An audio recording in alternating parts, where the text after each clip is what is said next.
युद्धभूमि Ukraine से भारतीय छात्रों को सुरक्षित निकालने का काम में भारतीय वायुसेना ने अपनी पूरी ताकत लगा दी है। वायुसेना का C-17 ग्लोबमास्टर विमान रोमानिया, हंगरी और पोलैंड से सैकड़ों भारतीय छात्रों को लेकर भारत आ चुका है। ऑपरेशन गंगा के तहत सिर्फ 3 दिनों में 46 फ्लाइट को शेड्यूल किया गया। इसी पर देखिए खास कार्यक्रम युद्धभूमि से वतन वापसी।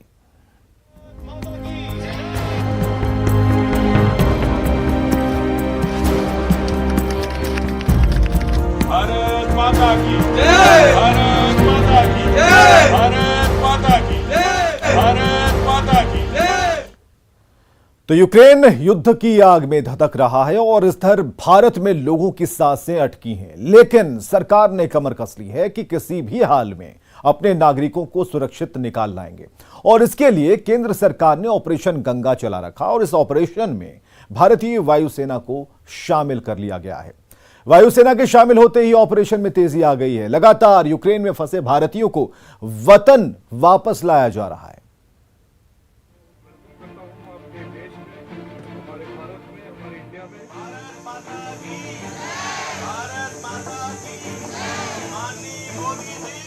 यूक्रेन में फंसे भारतीयों को लाने के लिए सरकार ने अपना पूरा जोर लगाया हुआ है। वायुसेना के C-17 विमान अब बच्चों को बचाने के मिशन में जुटे हैं। सरकार के मंत्री और अधिकारी से लेकर पूरा अमला यूक्रेन से छात्रों को सुरक्षित निकालने के काम में लगा है। 4 मंत्री यूक्रेन के पड़ोसी देशों में कैंप कर रहे हैं, तो देश में सरकार के साथ ही मंत्री और सांसद उनके परिजनों से मिलकर ढांढस बंधा रहे हैं। गुरुवार को यूक्रेन में फंसे भारतीय नागरिकों को लेकर पोलैंड से इंडियन एयरफोर्स के 2 विमान यूपी के हिंडन एयरपोर्ट पहुंचे। रक्षा राज्य मंत्री अजय भट्ट ने हिंडन एयरपोर्ट पर यात्रियों का स्वागत किया। रक्षा राज्य मंत्री ने यूक्रेन में फंसे सभी भारतीयों को वापस लाने का भरोसा भी दिलाया। यूक्रेन से लौटे छात्र सरकार के मैनेजमेंट और इंतजामों से खुश नजर आ रहे हैं। छात्रों का कहना है कि सरकार के प्रबंधन की वजह से उन्हें ज्यादा दिक्कत नहीं हुई। सर, हमारे वहाँ से निकलने के बाद बहुत मतलब बुरी तरह से एक्सप्लोजन्स हुए हैं और वहाँ की जो सिचुएशन है वो बिल्कुल भी अच्छी नहीं है और वहाँ पे स्टूडेंट्स को बहुत हेल्प की ज़रूरत है। जो लोग वहाँ भी रह गए हैं उनके लिए भी जो इंडियन एयरफोर्स के थ्रू जितने भी प्लेन्स जा रहे हैं, जितनी भी फैसिलिटीज़ प्रोवाइड हो रही हैं, I would really like to thank the government and हम बहुत थैंकफुल हैं कि हमें भी वहाँ से इवैक्यूएट किया गया। और यूक्रेन में कहाँ रहती हैं? किर्वोग्राद। अच्छा, कितना मुश्किल रहा आपके लिए हंगरी तक पहुँचना? बहुत था, क्योंकि पहले हमें खुद से अरेंजमेंट्स करने थे बॉर्डर तक जाने के लिए और बाकी बॉर्डर्स पे थोड़ा रश ज़्यादा हो गया था, तो हमने हंगरी चूज़ करा और हमें ऑलमोस्ट 24 आवर्स से ज़्यादा की बस का ट्रैवल करना पड़ा और उसके बाद जाके फिर लाइंस में लगना पड़ा। बहुत सारी चीज़ें थी और उसके बाद फिर बॉर्डर्स क्रॉस करे बाय स्टेशन और उसके बाद फिर इंडियन एम्बेसी मिल गई थी। फिर काफ़ी क्वालिटी थी। चलो हॉस्टल से बंकर से हॉस्टल, एक सायरन से बंकर से हॉस्टल, फिर फाइनली एक दिन आया, परसों हमने पूरे हॉस्टल को इवैक्यूएट करा। 1400 पीपल थे, उनको ज़ाफरोजिया से इवैक्यूएट करा। हम लोग गए पहले चॉप बॉर्डर तक ट्रेन में और फिर चॉप बॉर्डर से हमने दोबारा ट्रेन पकड़ी, ज़होनी बॉर्डर क्रॉस किया। ज़होनी बॉर्डर से फिर हम हंगरी, बुडापेस्ट और बुडापेस्ट में फ्लाइट में बैठ के हम अभी यहाँ पे आए। छात्रों के सुरक्षित घर लौटने का सिलसिला लगातार जारी है। यूक्रेन में फंसे भारतीय नागरिकों को लेकर एक और विशेष विमान गुरुवार को पोलैंड से दिल्ली एयरपोर्ट पहुंचा, जहां केंद्रीय मंत्री मुख्तार अब्बास नकवी ने छात्रों का स्वागत किया।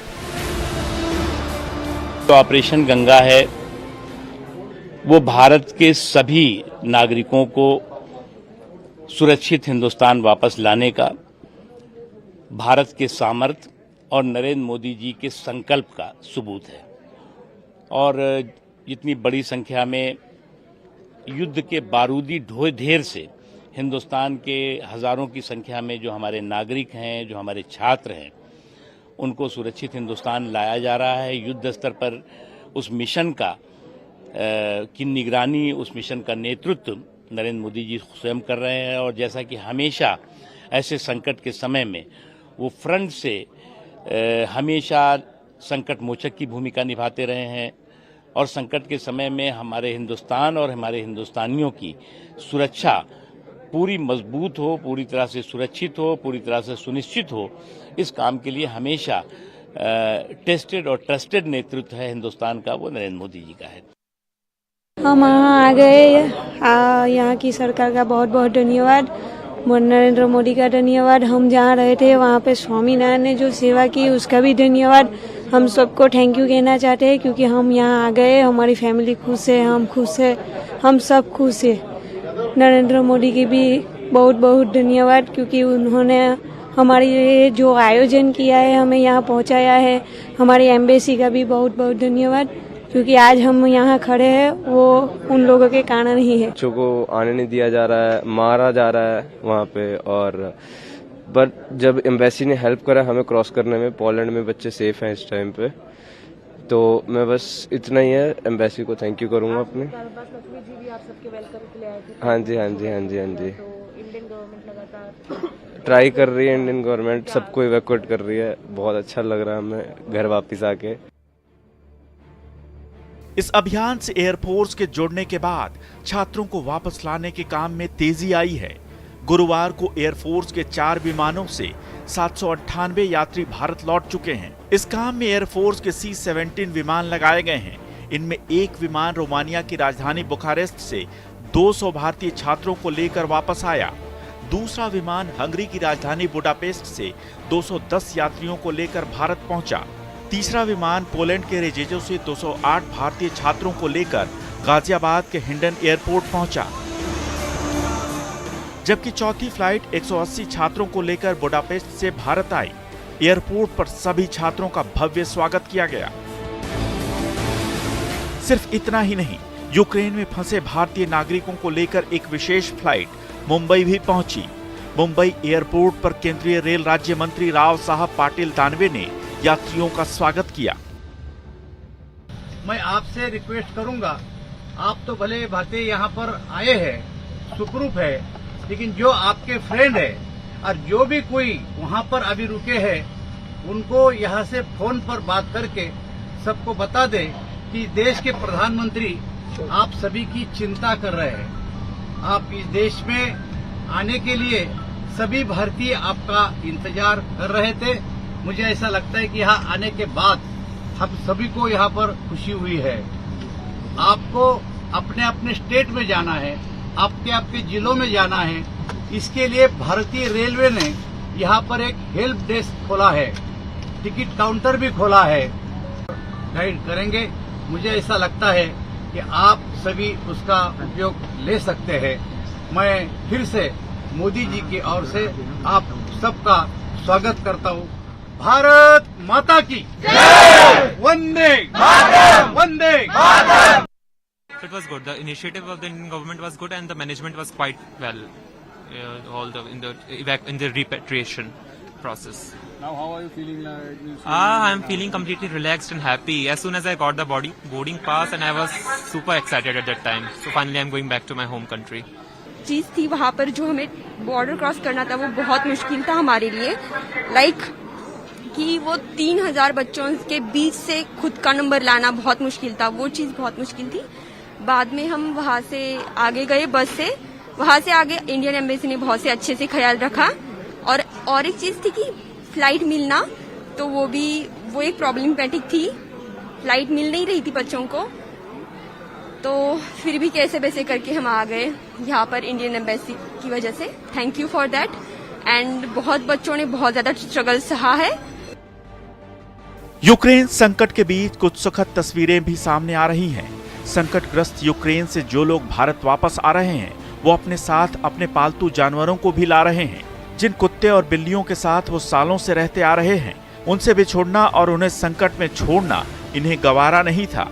कई लोगों ने तो यहाँ तक कह दिया कि वो अपने पालतू पशुओं को छोड़कर नहीं जाएंगे। फ्लाइट में पशुओं को लाने की अनुमति नहीं होती है, लेकिन जब एयरफोर्स ने अपने विमान में इन पशुओं को लाने की अनुमति दी, तो लोग अपने पालतू जानवरों को लेकर साथ भारत आए। Bureau report, news 18। 2019 में तो यूक्रेन में फंसे भारतीयों के लौटने का सिलसिला तेज हो गया है। युद्ध तो रूस और यूक्रेन के बीच लड़ा जा रहा है, लेकिन सांसें बिहार की भी थमी हुई हैं। दोनों तरफ से बमबाजी हो रही है, गोलीबारी है। मौत के मंजर के बीच भारत का ऑपरेशन गंगा खुशियों की खेप लेकर लगातार भारत लौट रहा है।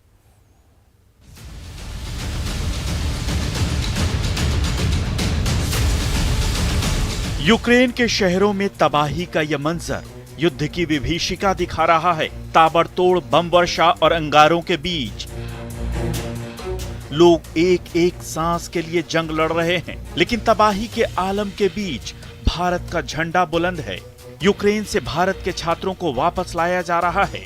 यूक्रेन से पटना पहुंचे ये हैं नितेश, जो अपने घर तो लौट आए हैं, लेकिन तबाही का वो मंजर अब भी उनकी आंखों के सामने किसी बुरे सपने की तरह नाच रहा है। देखा था पढ़ने में टाइम लगे हमें। बॉम्बिंग की आवाज़ हमने सुनी है, मिसाइल की आवाज़ें सुनी है, टैंकर्स की भी आवाज़ सुनी है। और तो और जब हम लोग जाते थे सामान लेने के लिए तो वहाँ पे राशन वाशन कुछ नहीं होता था, कुछ नहीं मिला था। पानी की बहुत कमी थी, पानी भी हमें बहुत गंदा पानी मिला था। भारत सरकार ने भरपूर प्रयास। हाँ, प्रयास तो हर जगह हो रहे हैं। क्या नाम हुआ? नितेश कुमार। अब जरा इनसे मिलिए। यह है मुंगेर की स्नेहा, जो यूक्रेन में मेडिकल की पढ़ाई कर रही थी, लेकिन युद्ध की वजह से मुंगेर वापस आना पड़ा है इन्हें। केंद्र सरकार और बिहार सरकार की पहल से ये अब अपनों के बीच हैं, लेकिन दोस्तों के यूक्रेन में फंसे होने की टीस मन को साल रही है। थैंक यू बोलेंगे कि उन्होंने बहुत हेल्प किया, उन्हीं की वजह से सारे बच्चे, मैं भी यहाँ तक पहुँची हूँ। पर मैं अभी भी कुछ 0% भी खुश नहीं हूँ, क्योंकि मेरे सारे फ्रेंड्स अभी भी वहाँ पे स्टक हैं। जब तक वो नहीं फैसलाबाद आ जाते तब तक मैं बोलूँगी। मैं कटिहार के 19 मेडिकल स्टूडेंट यूक्रेन में फंस गए थे, जिनमें से 4 सकुशल घर लौट आए हैं। बुधवार देर रात शहर के मिचाईबारी इलाके के रहने वाले 2 छात्र विशाल पांडे और कुमार गांधी यूक्रेन से वापस लौटे। वापसी के क्रम में इन छात्रों ने पटना में डिप्टी सीएम और कटिहार के विधायक तारकिशोर प्रसाद से भी मुलाकात की। वापस लौटने पर परिजनों ने उनका स्वागत किया। जैसे हम यूक्रेन बॉर्डर क्रॉस किए, इंडियन एम्बेसी जो कि पोलैंड का था वो हम लोग का बहुत मदद किया। वो हम लोग को खाना प्रोवाइड किया, शेल्टर प्रोवाइड किया, हर समय मतलब 3 टाइम खाना मिल रहा था, सही खाना मिल रहा था, रहने सहने का भी सही था। रूसी हमले के कारण यूक्रेन में फंसे दरभंगा के बिलासपुर निवासी छात्र मोहम्मद जैद सुरक्षित अपने घर लौट आए हैं। बच्चे को सुरक्षित अपने बीच देखकर परिजन खुशी से झूम रहे हैं। लोग घर वापस लौटे छात्र से मुलाकात के लिए उनके घर इकट्ठा हो गए। जैद पश्चिमी यूक्रेन के शहर फ्रैंकविस्क में रहकर मेडिकल की पढ़ाई कर रहे थे, लेकिन यूक्रेन पर रूस के हमले के बाद वो वहां फंस गए थे। हालात बिगड़ता देख वो उन्होंने रोमानिया का रुख कर लिया और रोमानिया से केंद्र सरकार के ऑपरेशन गंगा के सहयोग से सकुशल घर लौट आए। अभिषेक कुमार उन्होंने आके इन्फॉर्म किया कि युद्ध स्टार्ट हो चुका है और अब आप लोगों को निकलना पड़ेगा, तो अब अपना बैग पैक स्टार्ट करिए। सबसे पहले तो मैंने अपने सारे डॉक्यूमेंट्स इकट्ठे किए और उसे अपने एक बैग में डाल लिया, और फिर उनकी मदद से हम लोगों ने अपना एक प्राइवेट बस बुक किया, जिनके हर पर स्टूडेंट पे 4000 रुपये खर्च आए, और वहाँ से हम लोग रोमानिया बॉर्डर के लिए निकले। रास्ते में हम लोगों को कोई परेशानी नहीं हुई। हम लोग बस पे झंडे इंडियन फ्लैग लगा करके। यूक्रेन में फंसे भारतीयों को वापस लाने के लिए केंद्र सरकार ने ऑपरेशन गंगा तेज कर दिया है। इसके तहत भारतीय नागरिकों को यूक्रेन से वापस लाने के लिए 40 फ्लाइट शेड्यूल किए गए हैं। इतना ही नहीं, भारतीय एयरफोर्स भी ऑपरेशन गंगा में शामिल हो गई है। Bureau report, news 18। बिहार विधानसभा में आज यूक्रेन का मुद्दा उठा। ध्यानाकर्षण के जरिए बिहार से बड़ी संख्या में एमबीबीएस की पढ़ाई करने विदेश जाने वाले छात्रों का मामला जेडीयू विधायक संजीव कुमार ने उठाया, जिस पर मुख्यमंत्री और स्वास्थ्य मंत्री ने सदन को मेडिकल की पढ़ाई बेहतर बनाने का आश्वासन दिया, जबकि केंद्र सरकार भी विदेशों में पढ़ने वाले मेडिकल छात्रों के लिए बड़ा फैसला लेने की तैयारी में है।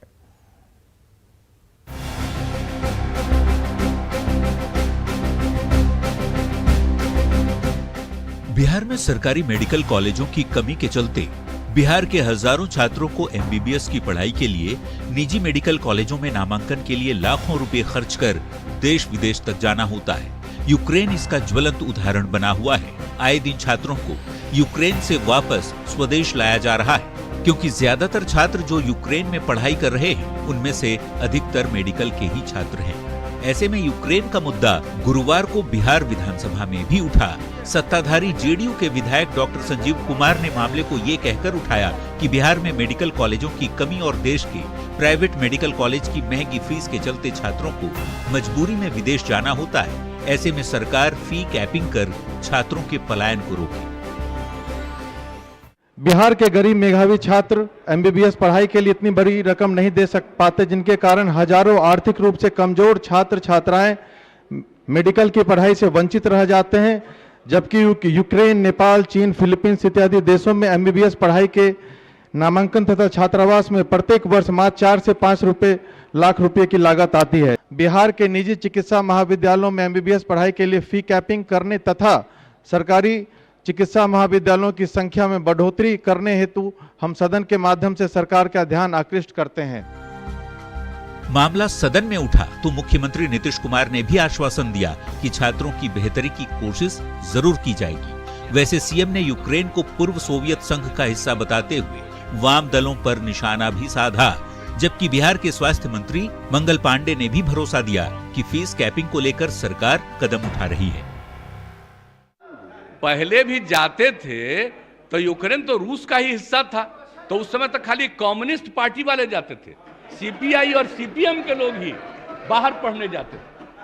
ये बात जरा पुराना बतवा जान लीजिए, क्योंकि हम लोगों को तो बहुत हाल में ये बात जानने को मिला कि इतने लोग बाहर चले जा रहे हैं, तो सचमुच सोचना पड़ेगा कि भाई किसी को, अब पहले तो हम लोग वही जानते थे कि भाई कुछ ही लोग जा रहे थे, अभी अचानक कोई राज्य सरकार का ही सिर्फ विषय नहीं है, ये तो सबको इसके बारे में सोचना पड़ेगा कि कैसे हमारे बच्चे बच्चियों को बाहर जाने की कोई नौबत ना आए। ये हम लोग जरूर सोचना चाहेंगे, ये जरूर है, ये बात भी मन में रखिए।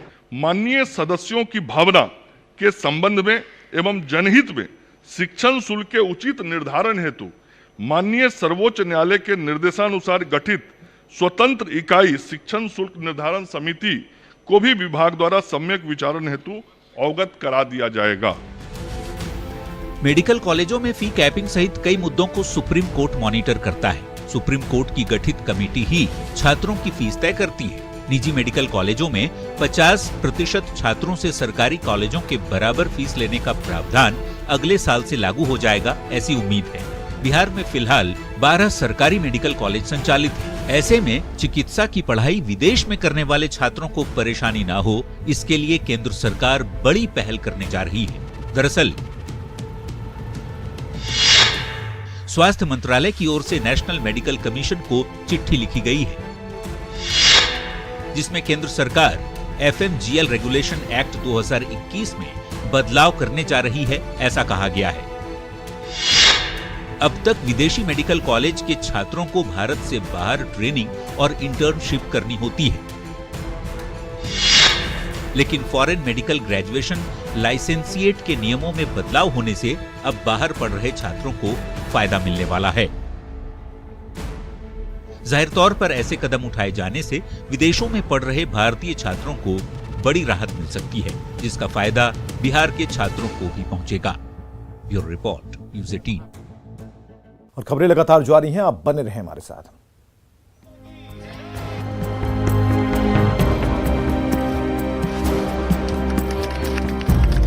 भारत माता की जय, भारत माता की जय, भारत